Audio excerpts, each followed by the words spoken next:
Tu es en stage d'urgence et ton patron veut que vous discutiez d'un cas que vous avez vu la semaine dernière. Présentons le cas. Alors, on a un patient, un homme qui s'appelle John Doe, de 57 ans. À l'examen physique, tu remarques différentes choses anormales chez ton patient. D'abord, il a une distension des veines jugulaires. Son refill capillaire est à plus de 3 secondes dans les mains. Ses extrémités sont également très froides au toucher. Et le patient présente avec une altération de l'état de conscience. Quand tu regardes ses labos, il y a quelque chose qui te saute aux yeux. D'abord, sa tension est vraiment diminuée, à 80 sur 45. Sa fréquence cardiaque est un petit peu élevée et tu vois que le patient est acidotique avec des lactates élevés. Alors devant ce tableau-là, à quoi vous pensez? Ici, c'est vraiment le choc qui doit venir en tête.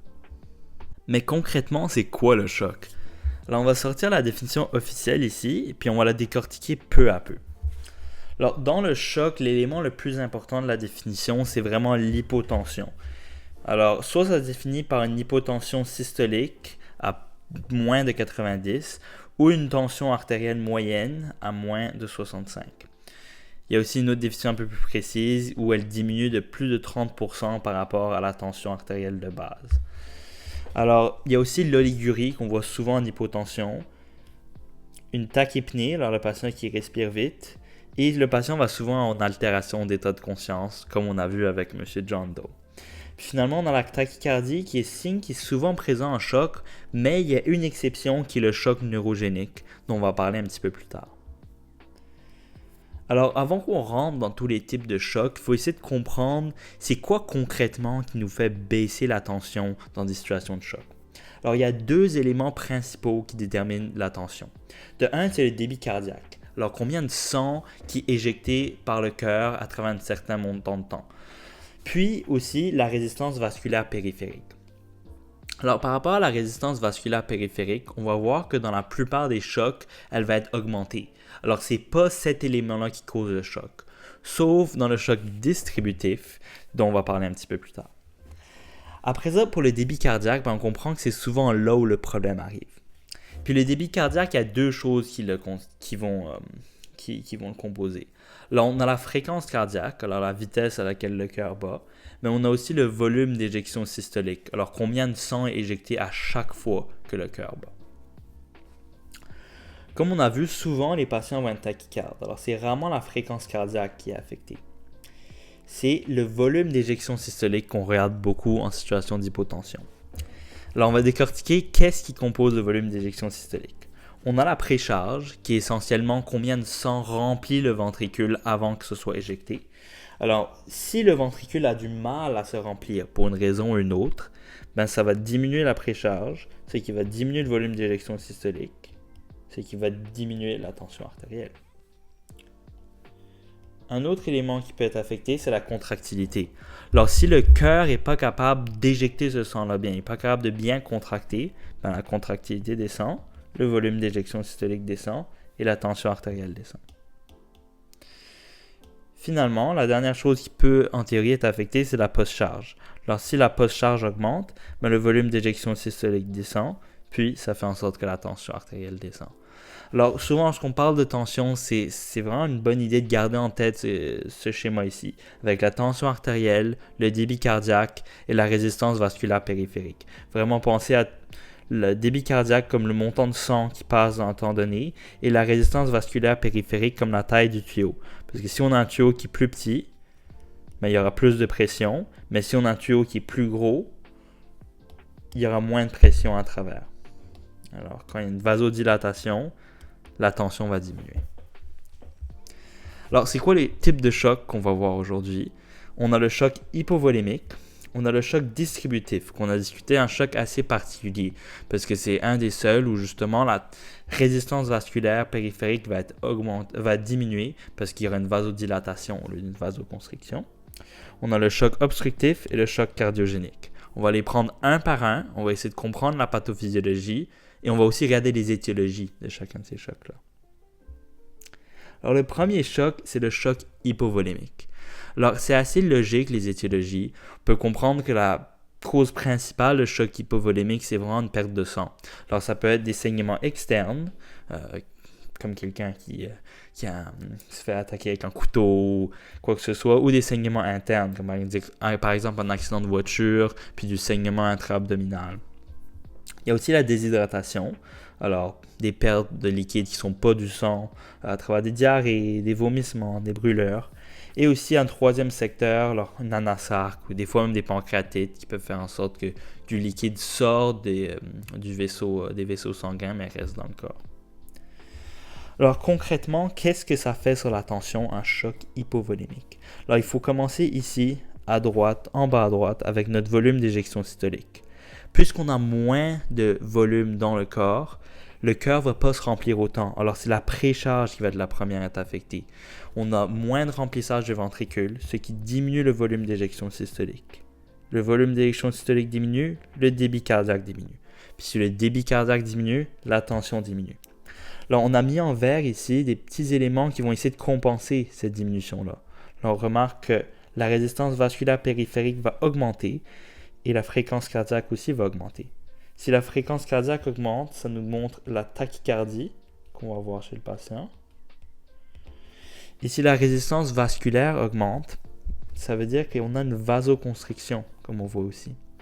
Puis la vasoconstriction, ça explique que chez les patients hypovolémiques, qui sont en choc hypovolémique, leurs extrémités sont vraiment froides au toucher.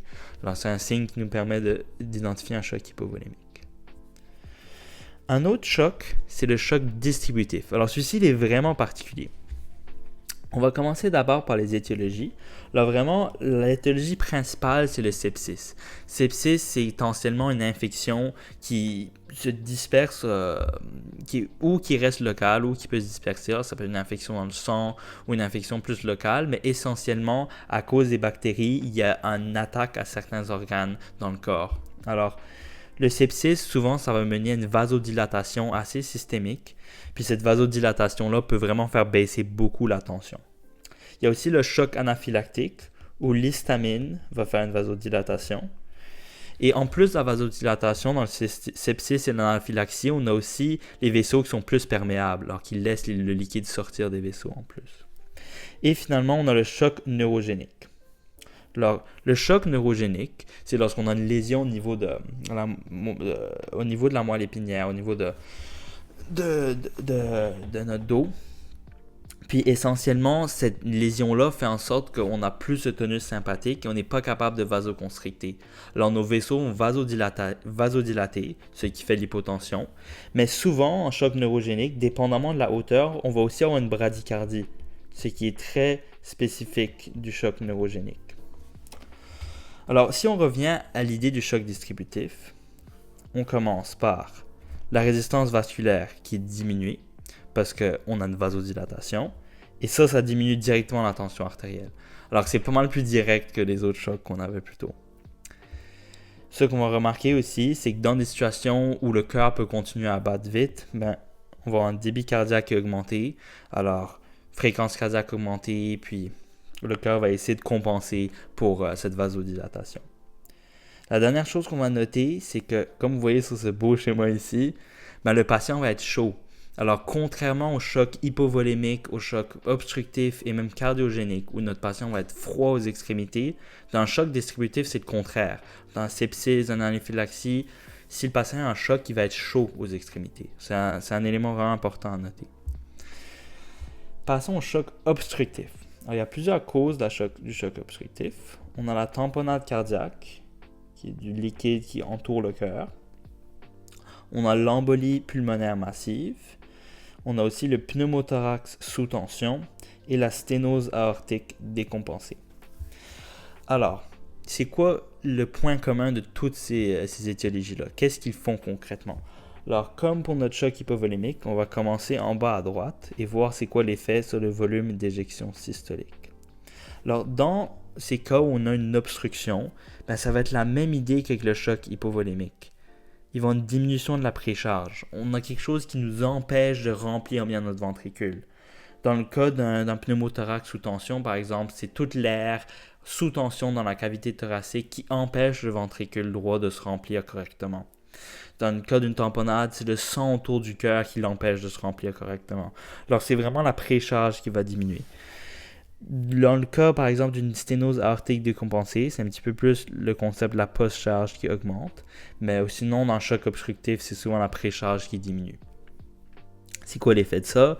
Volume d'éjection systolique diminue. On a moins de sang qui est capable de sortir du cœur. Si le volume d'éjection systolique diminue, le débit cardiaque diminue. Et si le débit cardiaque diminue, la tension artérielle diminue. Alors, très similairement au choc hypovolémique, on a les mêmes mécanismes de compensation. La résistance vasculaire augmente parce qu'on a une vasoconstriction. À cause de ça, notre patient va être froid au toucher dans les extrémités. Et finalement, la fréquence cardiaque augmente. Alors, le patient est tachycarde. Le dernier choc qu'on a sur notre liste, c'est le choc cardiogénique. Alors, la plupart du temps, c'est la contractilité qui diminue. Alors, il y a plusieurs causes de ça. On a un infarctus du myocarde. Alors, après un infarctus du myocarde, où il y a les artères qui amènent le sang au cœur vont être bloquées, le tissu cardiaque ne va pas pouvoir contracter aussi bien. Alors, on comprend que la contractilité diminue. On a aussi la myocardite, où encore le tissu cardiaque ne peut pas contracter aussi bien, ou une contusion du myocarde qui peut vraiment altérer la fonction de ces muscles. Les arythmies aussi peuvent vraiment diminuer la contractilité et le volume d'éjection systolique qu'on a au niveau du cœur. Et certaines valvulopathies en aigu peuvent le causer, mais il est moins à retenir celui-là. Alors, on recommence en bas à droite. On a la contractilité qui diminue. Si la contractilité du cœur diminue, le volume d'éjection systolique diminue. On a moins de sang qui sort du cœur. Un volume d'éjection systolique diminué, ça diminue le débit cardiaque et comme aux dernières fois, débit cardiaque diminué égale tension artérielle qui est diminuée. Ça nous amène en choc. Exactement comme dans le choc hypovolémique et dans le choc obstructif, on a la résistance vasculaire périphérique qui augmente, qui nous donne la vasoconstriction. On ne va pas l'écrire à nouveau. Vasoconstriction. Et on a aussi les membres qui vont être froids aux extrémités. Alors, on garde en tête, c'est seulement le choc distributif où les extrémités sont chaudes. Après ça, on a la fréquence cardiaque qui augmente. Ça nous donne la tachycardie. Et voilà, ça c'est le choc cardiogénique. Alors ici on a un beau tableau qui nous résume tout ça. Alors, on a le choc hypovolémique, les étiologies hémorragiques, déshydratation et troisième secteur. Mais vraiment choc hémorragique qui en est en gros. La peau, les extrémités vont être froides, puis les vaisseaux vont être vasoconstrictés. Après ça, le choc distributif, les trois causes principales, sepsis, anaphylaxie et choc neurogénique. On se rappelle que choc neurogénique, il y a une bradycardie, une fréquence cardiaque à moins de 60. Les extrémités vont être chaudes en choc distributif, ce qui vraiment nous permet de le distinguer des autres, parce qu'il y a une vasodilatation. En choc obstructif, ça peut être une tamponade, une embolie pulmonaire massive ou un pneumothorax sous tension. Les extrémités vont être froides et il y a une vasoconstriction compensatrice pour essayer de garder la tension haute. Et finalement, le choc cardiogénique, on se rappelle ici, c'est vraiment la contractilité du cœur qui diminue. Infarctus du myocarde, vraiment en gros à retenir. Myocardite, contusion du myocarde, alors par exemple un accident de voiture ou quelque chose qui frappe vraiment la cage thoracique. Et plusieurs arythmies qui peuvent faire ça. Et comme nos autres chocs obstructifs hypovolémiques, le patient est froid aux extrémités et le patient est vasoconstricté. Maintenant, en connaissant tout ça sur le choc, revenons à notre situation du patient, M. John Doe. Alors, notre patient était hypotendu, il était légèrement tachycarde et il présentait plusieurs différents signes. On va en ajouter d'autres qu'on a maintenant remarqué à l'examen physique. Alors, en plus de la distension des veines jugulaires, il a aussi une hépatomégalie.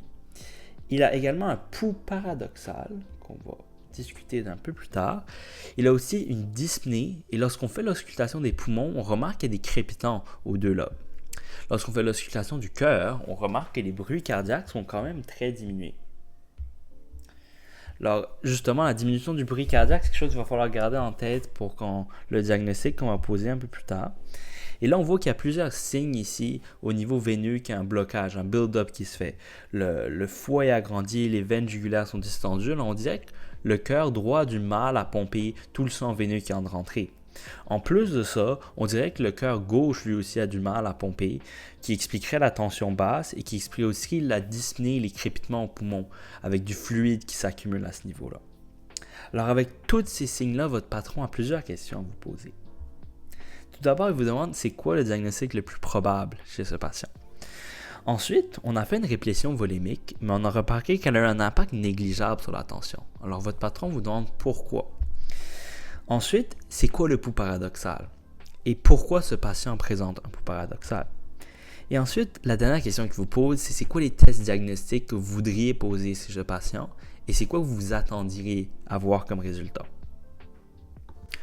Prenons les questions une à la fois. Alors, tout d'abord, chez ce patient, le diagnostic le plus probable, c'est la tamponnade cardiaque. Comme on a vu dans les chocs plus tôt, le patient ici présente un choc obstructif. On a vu que ses extrémités sont froides, sa tension est basse et il a des signes qui sont très particuliers du choc obstructif et particulièrement de la tamponnade cardiaque, comme entre autres les bruits cardiaques qui sont diminués. Alors, c'est quoi la définition concrète d'une tamponnade cardiaque? C'est une accumulation de liquide, ça peut être du sang ou des fois autre chose, dans le sac péricardique. Alors, dans la prochaine slide, on va voir c'est quoi exactement le sac péricardique, avec un volume et une pression qui sont suffisants pour perturber le remplissage cardiaque. Alors, ces concepts-là de volume et de pression sont aussi vraiment importants pour comprendre c'est quoi les étiologies possibles d'une tamponnade cardiaque. On va commencer avec un petit peu d'anatomie. Alors, c'est quoi et c'est où concrètement le péricarde? Pour ce faire, on va commencer de l'intérieur du cœur et on va sortir vers l'extérieur. Alors d'abord, on a l'endocarde qui est directement connecté au sang qui circule à l'intérieur du cœur. Ensuite, on a la couche musculaire qui est le myocarde. Et c'est vraiment à l'extérieur du cœur qu'on va trouver le péricarde. C'est vraiment un sac qui entoure le cœur et qui a un tout petit peu de liquide dedans et qui permet au cœur de battre sans avoir de friction. Alors, il est en train de se battre dans une toute petite piscine de liquide qui est vraiment pas beaucoup de liquide. Alors, justement, normalement, on est supposé avoir moins de 50 ml de liquide dans le péricarde. Alors, vous pouvez comprendre que lorsqu'on a plus de liquide que ça peut vraiment causer des problèmes au niveau du cœur. Alors, une belle façon de diviser ça, la tamponnade cardiaque, c'est la tamponnade aiguë et la tamponnade plus chronique. Alors, la plupart des causes de tamponnade aiguë vont être sur un saignement. Par exemple, un infarctus du myocarde où le myocarde va se percer et va laisser du sang remplir le péricarde. Alors, souvent, dans ces cas-là, puisque ça arrive tellement rapidement, ça prend vraiment pas beaucoup de sang pour que le cœur et que le péricarde soit déjà complètement dilaté et qu'il commence à comprimer le cœur. Alors, déjà à 100-200 ml, le cœur déjà commence à être comprimé. Dans des cas plus chroniques, ça peut se faire sur une tellement longue période de temps que le péricarde a le temps de s'accommoder et de s'étirer peu à peu. Alors on peut avoir des fois 1 à 2 litres de liquide qui s'accumulent dans le péricarde avant que ça commence à nous faire vraiment un problème, une tamponnade au niveau du cœur. Alors il y a plusieurs causes qui peuvent se trouver dans ces deux catégories. Alors d'abord dans la tamponnade aiguë, on a bien sûr les traumas. Alors les traumas, ça peut soit être quelque chose qui est contondant. Alors, par exemple, dans un accident de voiture, ça peut frapper au niveau de la cage thoracique et ça peut éclater des vaisseaux autour du cœur et créer un saignement dans le péricarde. Il peut aussi avoir un trauma qui est plus pénétrant. Alors par exemple, quelqu'un se fait attaquer avec un couteau et si le couteau perce une artère qui autour du péricarde, ça peut remplir ce péricarde avec du sang. Comme l'exemple que j'ai donné plus tôt, il y a aussi la rupture d'un ventricule qui peut se passer. Alors, après un infarctus du myocarde, par exemple, du tissu qui est plus ischémique ou peut-être même nécrotique peut finir par complètement rupturer, laisser le sang remplir complètement la cavité péricardique. Il y a aussi la dissection aortique. On sait que la dissection aortique peut des fois monter jusqu'au péricarde et s'étendre à ce niveau-là. Il y a aussi des causes plus iatrogéniques, alors par exemple durant une chirurgie, soit une ponction, un cathéter, toutes ces causes-là peuvent aussi faire une tamponnade. Et il y a aussi la péricardite aiguë hémorragique qui est un peu plus rare, mais C'est quand même une cause. Dans les tamponnades plus chroniques, c'est sûr que c'est un type de tamponnade qu'on voit moins que la tamponnade aiguë. Mais il y a plusieurs causes possibles, comme l'insuffisance rénale et l'hyperurémie. Il y a aussi des maladies auto-immunes, comme le lupus, la polyarthrite rhumatoïde, qui peuvent le causer. L'hypothyroïdie, puis des néoplasies, qui peuvent à la fois faire aussi faire un peu des tamponnades un peu avec un peu de sang dedans. Et finalement, la péricardite chronique. Alors, on revoit ici le concept de volume et de pression, où dans une tamponnade aiguë, c'est vraiment le concept de pression qui prédomine, parce que ça remplit tellement vite et le péricarde n'a pas le temps de se distendre que même avec un petit volume, c'est assez pour comprimer le cœur. Mais dans une tamponnade chronique, qu'on voit beaucoup plus rarement, c'est vraiment plus le concept de volume où il y a tellement de volume qu'à un certain point, le péricarde peut plus se distendre et il commence à comprimer le cœur. La prochaine question que le patron vous a demandé, c'est pourquoi la répression volémique qu'on a fait a eu un effet relativement négligeable sur la tension du patient. Alors pour ça, il faut vraiment comprendre le concept du choc obstructif. Ici, le problème, c'est vraiment au niveau du cœur et que le fait que le cœur n'est pas capable de pomper le sang qui passe à travers. Alors même si on ajoute plus de volume au niveau du système veineux, on voit ici que le problème, c'est que le cœur en soi n'est pas capable de pomper ce sang-là au reste du système artériel. Alors, ça va aider un petit peu la pression de faire ça, mais ça ne va pas aider autant que dans un choc hypovolémique, par exemple, ou dans un choc hémorragique, où là, rajouter du volume, ça va aider énormément, parce que le problème principal, c'est vraiment qu'il n'y ait pas assez de volume. Alors maintenant que c'est bien clair que notre patient a une tamponnade et donc un choc obstructif, on va revenir sur tout le tableau de M. John Doe. Alors, il y a une triade vraiment importante qui est reliée à la tamponnade.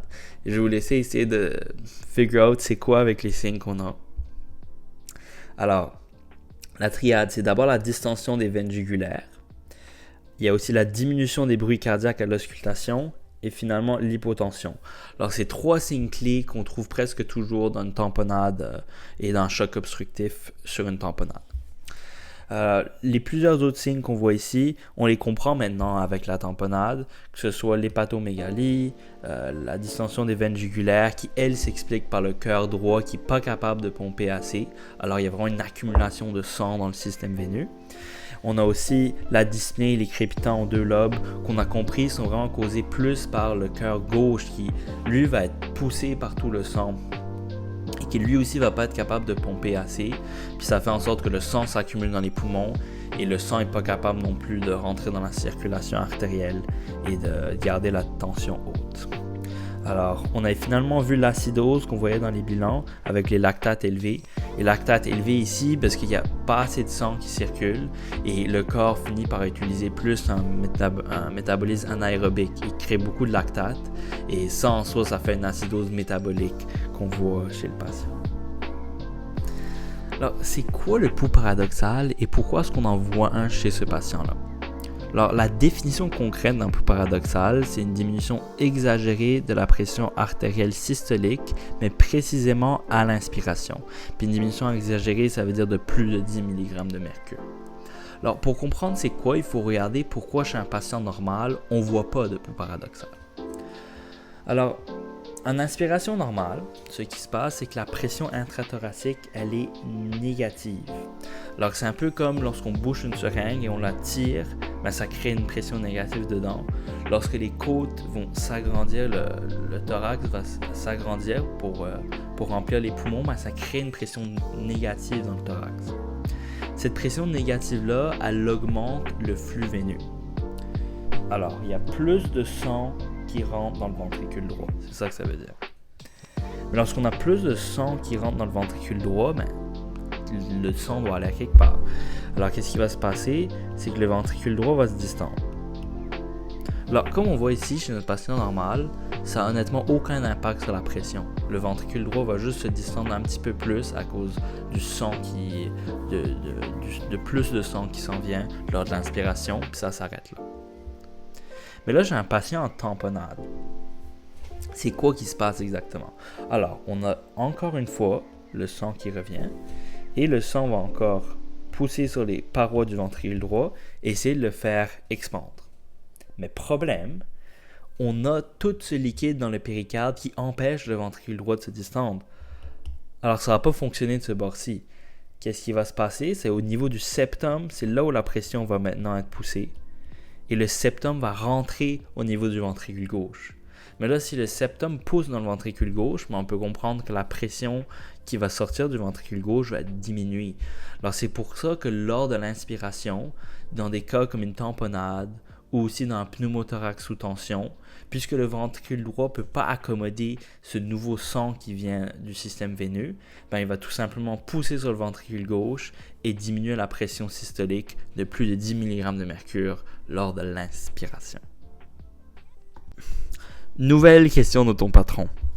Il te demande c'est quoi les tests diagnostiques que tu peux utiliser pour diagnostiquer la tamponnade cardiaque et il te demande aussi c'est quoi les options de traitement que tu vas donner à ce patient.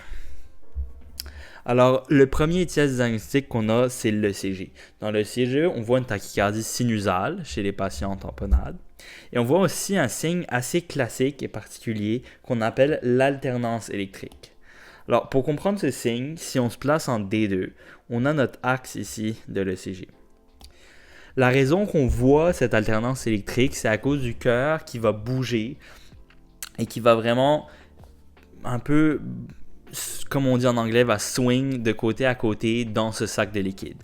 Alors, lorsque le cœur va être aligné avec l'axe de l'ECG, là, on va voir que le QRS il va être plus fort comparé à lorsque le cœur swing d'un côté où il va être moins aligné avec cet axe. Alors là, il va être plus bas. Puis vraiment, c'est ce mouvement continu du cœur dans ce liquide qui fait en sorte que le QRS va alterner de hauteur. Aussi, de façon générale, on remarque que le QRS est de plus bas voltage. Puis c'est un peu la même idée qu'on avait avec les muffled heart sound à l'auscultation. Alors, similairement au son qui nous fait entendre moins bien les bruits du cœur, mais le son qui entoure le cœur ici fait en sorte que l'ECG lie des QRS un peu plus bas. D'autres façons d'imager la tamponnade, c'est aussi des tests d'imagerie comme les CT, les radiographies qui se font un petit peu plus facilement que le CT, mais souvent le CG c'est vraiment une façon rapide de voir ces signes-là, puis on l'accompagne avec tous les signes cliniques là, qu'on a discuté de plus tôt. Alors finalement pour le traitement, il y a vraiment un gros traitement qu'il faut garder en tête, puis c'est la péricardiosynthèse. Alors c'est quoi essentiellement? C'est qu'on prend une aiguille, puis on va ponctionner le liquide qui est autour du cœur et on va le suctionner. On peut aussi mettre un drain Souvent, on met un drain, surtout si le liquide continue à s'accumuler autour du péricarde. Mais il faut vraiment garder en tête, en situation d'urgence, le patient en hypotension, on suspecte une tamponnade, le traitement, c'est d'aller prendre une aiguille puis d'enlever le sang autour du cœur. Ça, ce sera tout pour aujourd'hui. Merci beaucoup d'avoir écouté notre première vidéo et à bientôt.